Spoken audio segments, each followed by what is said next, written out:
అందరికీ నమస్కారం అండి. ఈరోజు నేను హెచ్ఎల్ఓ యాప్లో ఒక గృహం ఎంట్రీ, గణన గృహం ఎంట్రీ ఎలా చేస్తాము, భవనం యొక్క నమోదు ఎలా చేస్తాము అనేది చూపిస్తాడు యాప్లో. ఇక్కడ ఫస్ట్ స్టెప్ పంక్తి నెంబరు, భవనం నెంబరు, గణన గృహం నెంబరు ఉంది. ఇక్కడ భవనం నెంబరు మనం ఎంటర్ చేస్తాము. భవనం నెంబరు డోర్ నెంబర్ ఎంటర్ చేస్తాము. జనరల్గా డోర్ నెంబర్ లేని పక్షంలో మనం ఆ పక్క గృహం యొక్క డోర్ నెంబర్ బై 1 ఇవ్వచ్చు. లేదు ఆ పక్క గృహానికి కూడా నంబర్ లేదు అన్న పక్షంలో మనం సిఎన్ స్పేస్ 00 మొదటిది అయితే కనుక 001 అని అలాట్ చేయొచ్చు. సిఎన్ స్పేస్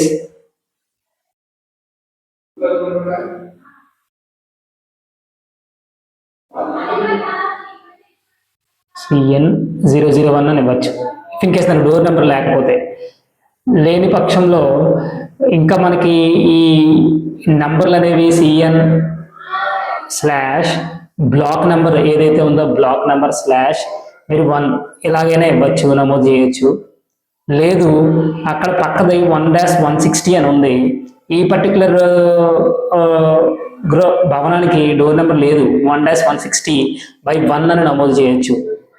సో ఇక్కడ కన్ఫ్యూజన్ వద్దండి. ఉదాహరణకి కొత్తగా కడుతున్నటువంటి ఇల్లులు అయితే కనుక దానికి డోర్ నెంబర్ ఉండకపోతే ఆ పక్క డోర్ నెంబర్ ఏదైతే ఉందో ఆ డోర్ నెంబర్ బై 1 ఇస్తాము. లేదు పూర్తిగా అది ఒక హౌసింగ్ కాలనీ అయినట్లయితే ఆ హౌసింగ్ కాలనీ మొత్తం ఒక 100 ఇల్లులు ఉన్నాయి, 100 ఇల్లులకి కూడా డోర్ నెంబర్ లేని పక్షంలో సిఎన్ స్పేస్ 001 నుంచి టోటల్ 100 గృహానికి 100 వరకు మనం నమోదు చేసుకుంటూ వస్తాం. ఉదాహరణకి ఇది 1-160 అనేది ఇచ్చారు. నెక్స్ట్ గణన గృహం నంబరు, భవనం నంబరు 1-160, గణన గృహం నంబరు న్యూ జనరేట్ చేస్తాం. సో గణన గృహం నంబరు అనేది జనరేట్ అయ్యింది. నెక్స్ట్ నేలకు వాడబడినటువంటి ప్రధాన వస్తువు. జనరల్గా మనం tiles, flooring, A type of flooring, tiles use చేశారా, లేకపోతే సిమెంట్ యూజ్ చేశారా, రాయి యూజ్ చేశారా, మట్టి యూజ్ చేశారా, కలప యూజ్ చేశారా. జనరల్గా మనకి టైల్స్ అయితే టైల్స్ పెడతామండి, సిమెంట్ అయితే సిమెంట్ సెలెక్ట్ చేసుకుంటాం. నెక్స్ట్ గోడకు వాడబడినటువంటి ప్రధాన వస్తువు. గోడకు జనరల్గా కాల్చిన ఇటుక యూజ్ చేస్తాం ఎక్కువగా. ఒకవేళ అది రేకుల షెడ్ అయితే కనుక సిమెంట్ రేకులు యూజ్ చేసిన, మెటల్ రేకులు యూజ్ చేసిన, ఈ విధంగా మనం 7th ఆప్షన్ సెలెక్ట్ చేసుకుంటాం, కాల్చిన ఇటుక. నెక్స్ట్ పైకప్పుకు వాడబడినటువంటి ప్రధాన వస్తువు. పైకప్పుకు మనం కాంక్రీట్ యూజ్ చేస్తాం, లేదంటే సిమెంట్ రేకులు యూజ్ చేస్తాం, లేకపోతే రాయి యూజ్ చేస్తాం, లేకపోతే కాల్చిన ఇటుక. సో జనరల్గా మనకు ఆర్సీసీ అయితే కాంక్రీట్ యూజ్ చేస్తాం. నెక్స్ట్ గణన గృహం వాడుక గురించి తెలుసుకోండి. అది నివాసమా నివాసేతరమా అనేది. ఉదాహరణకి అది ఒక గొడౌన్ అనుకోండి, గొడౌన్, లేకపోతే ఒక రైస్ మిల్ అనుకోండి, ఇతరత్ర నివాస వేడుక అని పెట్టి ఇక్కడ మనం ఆ పర్పస్ ఏంటో ఎంటర్ చేస్తాం. అలాగే నివాసము అయితే నివాసం సెలెక్ట్ చేసుకుంటాము. లేదు వాళ్ళు డోర్ లాక్ అయి ఉన్నారు, వాళ్ళు లేరు అనుకుంటే వాళ్ళు తాళం వేయబడింది అనేది సెలెక్ట్ చేస్తాము.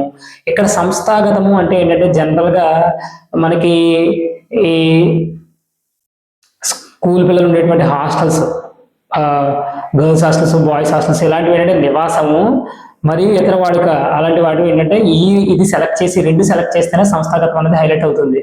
దానికి నివాసము మరియు ఇతర వాడుకలు సెలెక్ట్ చేసినప్పుడు మాత్రమే సంస్థాగతం. సో ఆ హాస్టల్ పేరు మనం నమోదు చేస్తాము, అది సంస్థాగతంలోకి వస్తుంది.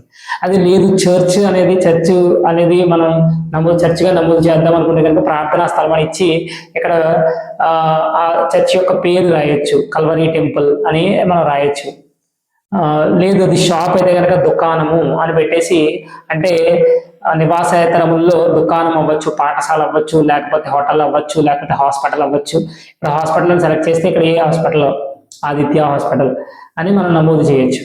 సో ఇది జనరల్గా మనం నివాసములు సెలెక్ట్ చేస్తే నెక్స్ట్ వాటి పరిస్థితి ఎలా ఉంది, బాగుంది.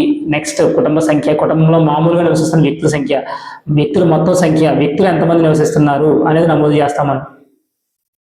4 అయితే 4, ఇద్దరు అయితే ఇద్దరు. కుటుంబ యజమాని పేరు నమోదు చేయండి. ఉదాహరణకి కుటుంబ యజమాని పేరు నమోదు చేస్తే నెక్స్ట్ కుటుంబ యజమాని పేరు నమోదు చేయండి. తెలుగులో తీసుకుంటుంది కాబట్టి తెలుగు టైప్ చేస్తాం మనం.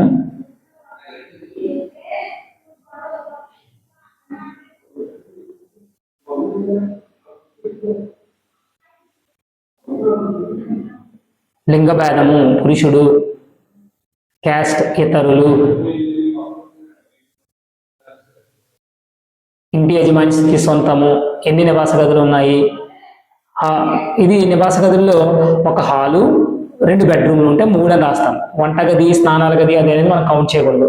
ఈ కుటుంబంలో వస్తున్న వివాహ దంపతుల సంఖ్య ఉదాహరణకు 2 వేసాం. So wife and husband. Next త్రాగునీటి ప్రధాన వనరు శుద్ధి చేయబడిన కుళాయి నీరు. త్రాగునీటి వనరు లభ్యత ఇంట్లోనే కనుక కుళాయి ఉందంటే కనుక వెలుతురు లభ్యమయ్యే ప్రధాన వనరు విద్యుత్ శక్తి. మరుగుదొడ్డి వస్తే అందుబాటు ఈ కుటుంబ వాడుకకు మాత్రమే. మరుగుదొడ్డి రకము మన జనరల్గా మనకి ఇవే ఉంటాయండి. మూసివేసి ఉన్న నీటిపారుదల వసతి, స్నానాల గది సెపరేట్గా ఉందా, ఏ టైప్ ఆఫ్ వంటగది యూజ్ చేస్తున్నారు, అలాగే వంటకు ఉపయోగించే ప్రధాన ఇంధనము, రేడియో ఆర్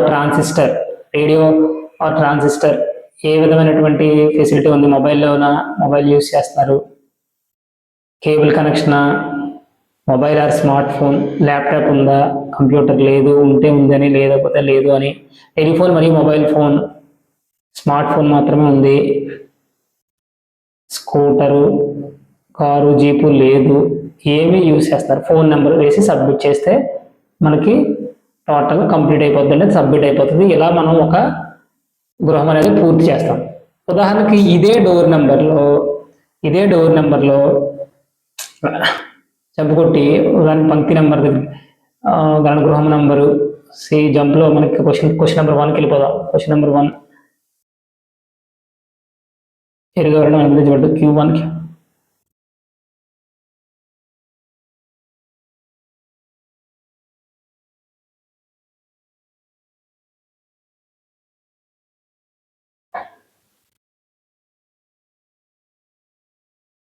ఉదాహరణకి ఇక్కడ ఉదాహరణకి ఇందులోనే ఇదే 1-160 అన్న హౌస్లోనే ఇంకొక కుటుంబం కూడా ఉంది. అంటే ఇంకొక సేమ్ అదే పోర్షన్ అదే ఇంట్లో వేరే పోర్షన్లో అతని కొడుకు ఎవరో ఉన్నారనుకోండి. అప్పుడు ఇక్కడ మనం ఇది రిపీట్ అని కొట్టి ఇక్కడ న్యూ అని ఇస్తే జనరేట్ అవుతుంది. దాన్ని మనం పూర్తి చేస్తాం. ఈ విధంగా మనం ఒకటి సబ్మిట్ చేస్తాం, ఆ తర్వాత సింక్ చేస్తే ఆ డేటా సింక్ అవుతుంది. So thank you.